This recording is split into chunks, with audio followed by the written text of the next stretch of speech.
Hi, I'm Lynn Painter, author of Fake Skating, and I'm going word for word with Simon Teen. Fake skating. Danny dresses like it's 50 below all the time and runs for the doors whenever she's outside. Soft as hell.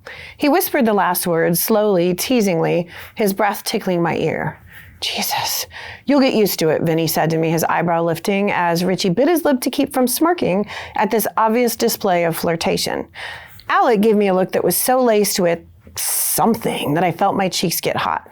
Even as I knew this was all for show, butterflies went wild in my stomach because of the way he was watching me. Holy God.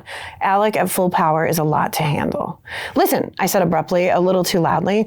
I need to go to my locker because I don't want to be late, so I'll see you later. I wasn't sure if I was talking to Alec or all three of them.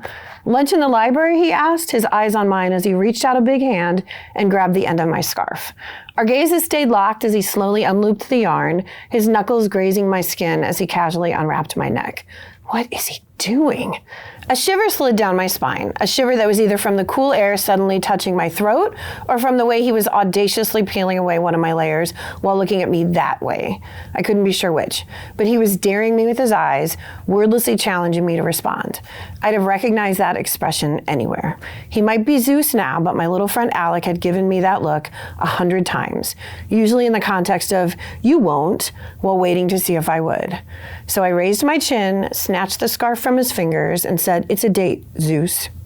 In this scene, it's right when Danny and Alec kind of begin fake dating. So it's the first time that Danny sort of sees Alec leaning into it and unleashing the full-on Zeus persona as her fake boyfriend. And she's a little taken aback by, I guess, all the feels he gives her from it. So that's kind of what was fun about this scene, is really starting to add that energy between them. I decided to write a hockey romance because I love sports romance and there isn't a lot of hockey in YA. So it started out as a really basic idea. Like, I just want to write a hockey rom-com. And then I just sort of fell in love with everything I learned about hockey in the hockey community, and then it took on a life of its own. You know, the Alec and Liz connection was almost like an accidental last-minute thing. Like, I was going through a last round of copy edits, and when I went through the page where Alec was talking about making a playlist, I was like, oh, he learned it from his cousin. And I feel like it's just Lynn the nerd. I love all my imaginary friends. So anytime that I can intertwine them and be like, let's get them together for a play date again, I totally do.